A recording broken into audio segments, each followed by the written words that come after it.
Assalamualaikum warahmatullahi wabarakatuh. Welcome to Muda Mudi Channel. How was your day, sahabat Mudi?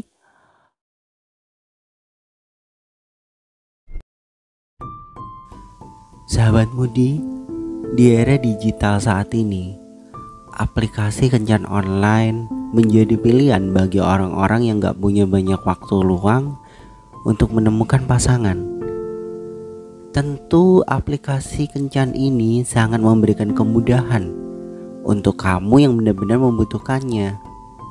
Namun sayangnya, seringkali aplikasi ini justru dimanfaatkan oleh para oknum untuk melakukan kejahatan penipuan berkedok asmara.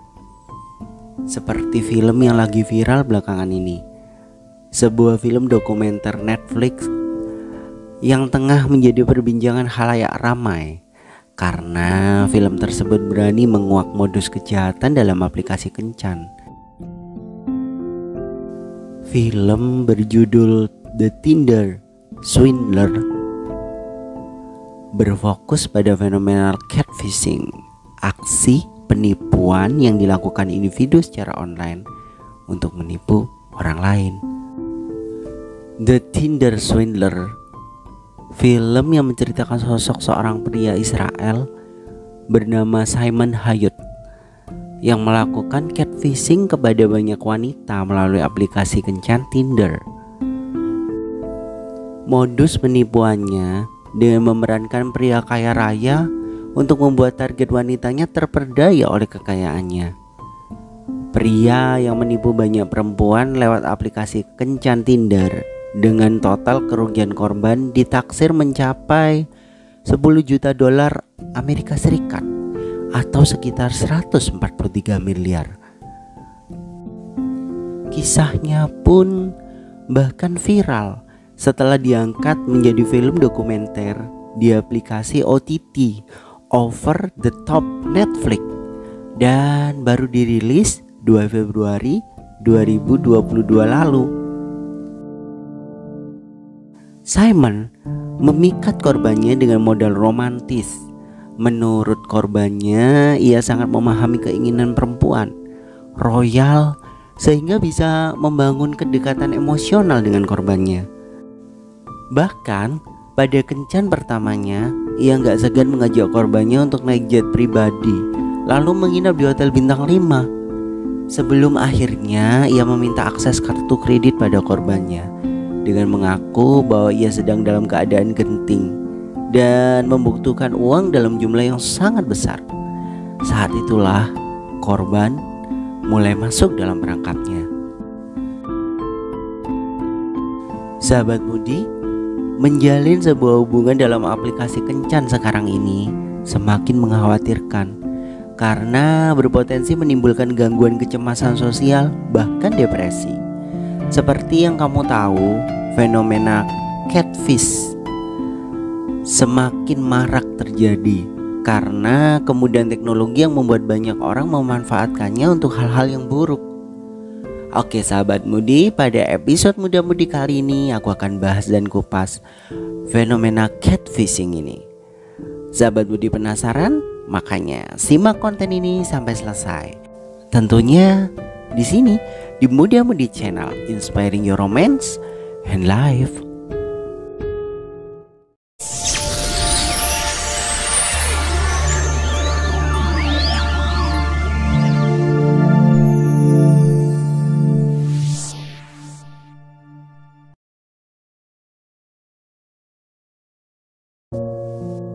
Oke sahabat Mudi, kita mulai pada segmen yang pertama. Apa itu sih catfishing? Istilah catfishing pertama kali muncul setelah film dokumenter bertajuk Catfish dirilis pada tahun 2010 silam. Catfishing kemudian dikukuhkan menjadi sebuah istilah pada tahun 2012 setelah serial Catfish ditayangkan. Catfishing, penipuan yang dilakukan oleh seseorang secara online dengan mengambil identitas orang lain untuk mengelabui orang lain. Dalam banyak kasus, Catfishing juga kerap dilakukan dalam kencan online. Simon Hayat dalam Tinder Swindler sempat mengaku sebagai Simon Leview, putra dari pengusaha berlian Israel. Langkah tersebut ia lakukan untuk bisa meyakinkan dan memikat para korbannya.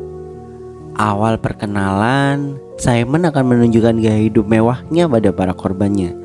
Ia mengajak teman kencannya untuk pergi berlibur naik jet pribadi, makan di restoran mewah, bahkan membeli apartemen untuk tinggal bersama. Barulah setelah teman kencannya itu percaya, ia memainkan modusnya dengan alasan masalah keamanan. Catfishing termasuk dalam cyberbully karena pelaku memainkan pikiran targetnya untuk menekan dan mengancamnya. Ditambah, pelaku akan mempelajari dan mengambil segala informasi target dengan menjalin hubungan romantis.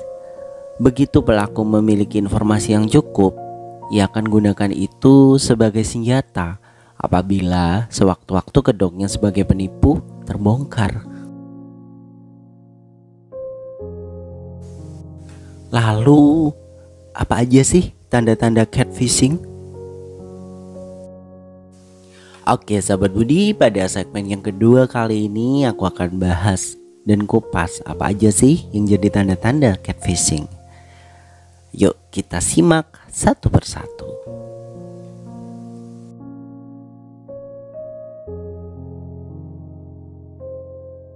Pelaku catfishing biasanya akan menunjukkan kelebihan-kelebihan yang dia punya untuk menunjukkan kalau ia memiliki kehidupan yang sempurna.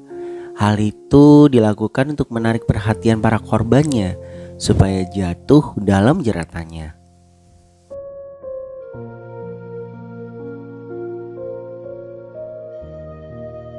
Pelaku catfishing gak akan segan untuk meminjam atau meminta uang dengan berbagai alasan.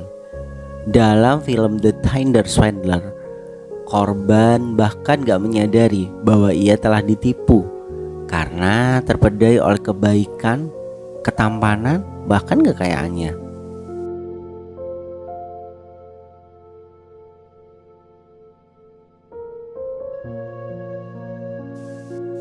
Pelaku catfishing juga akan memperlihatkan sisi romantisnya. Itu mereka lakukan untuk membentuk kepercayaan korban. Mereka akan rutin mengirimkan pesan atau kata-kata yang menyentuh hati korban. Bahkan mereka akan membuat korban untuk mau berkomitmen dengannya.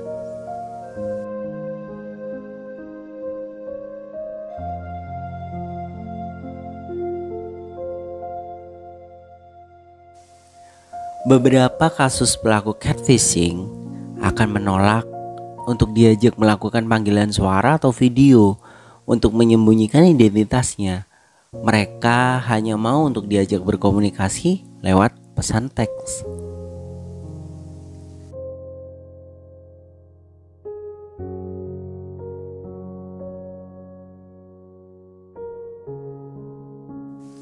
Banyak pelaku yang gak ingin mengambil risiko terlalu besar apabila banyak menampilkan potret diri. Untuk menjaga kerahasiaan identitas, mereka akan sebisa mungkin menghindari itu. Berbeda halnya dengan Simon Leview, ia gak segan untuk menunjukkan potret visualnya secara terbuka kepada orang lain. Simon Leview malah seakan terlihat ingin lebih dekat secara emosional dengan para korbannya.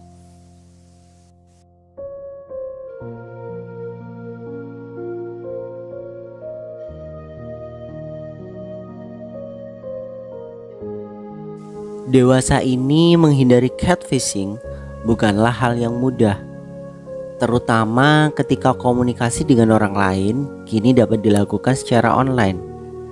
Namun ada beberapa cara yang bisa dilakukan untuk menghindari potensi terkena catfishing, terutama bagi yang sering menggunakan aplikasi kencan. Mau tahu nih apa aja cara-cara dan tips-tipsnya untuk menghindari catfishing? Makanya tetap stay tune di sini di Muda Mudi Channel. Pada segmen yang ketiga ini aku akan kupas dan bahas sama-sama apa aja sih cara untuk menghindari catfishing.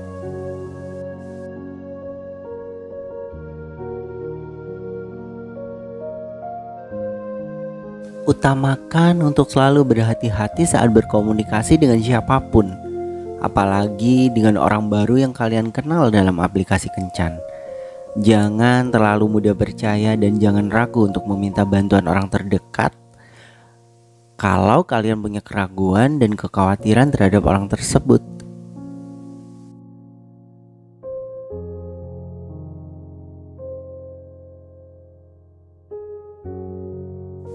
Jangan pernah sekali-kali memberikan uang pada orang baru yang kalian kenal, walaupun orang tersebut meminta pertolongan kalian. Apalagi jika uang yang dimintanya dalam jumlah yang gak sedikit. Kalian harus lebih berhati-hati ya.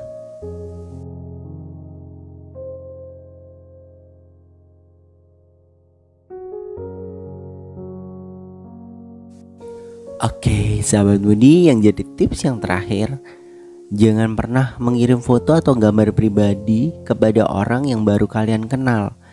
Jaga privasi diri kalian dengan gak menceritakan hal yang sifatnya pribadi atau rahasia.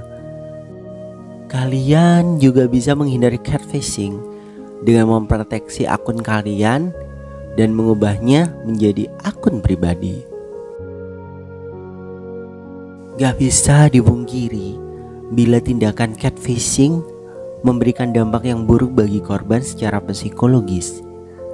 Setelah kejadian, biasanya korban akan menunjukkan traumanya dengan menunjukkan gejala gak mudah percaya dengan orang lain. Terlebih, mereka juga bisa jadi menghindar berhubungan dengan siapapun sampai gak ingin terekspos oleh publik. Oke, sahabat Mudi, akhir kata semoga konten Muda Mudi kali ini bisa memberi wawasan yang lebih baik soal pentingnya melihat seseorang gak hanya dari penampilan luar aja. Terkadang apa yang kita lihat di medsos gak bisa menjamin kebaikan seseorang di dunia nyata. Makanya kalian harus lebih berhati-hati atau waspada terhadap segala sesuatunya ya. Jangan lupa untuk subscribe dan like. Jangan lupa juga untuk tekan lonceng notifikasinya agar kamu gak ketinggalan video-video terbaru dari Muda Mudi Channel. Komen, kritik, saran ditunggu ya di kolom komentar. Dan jangan lupa bagikan linknya ke teman-teman sahabat Mudi semuanya. Keep health, stay safe, and sampai jumpa lagi di Muda Mudi next episode. Akhir kata, wassalamualaikum warahmatullahi wabarakatuh. See you and bye.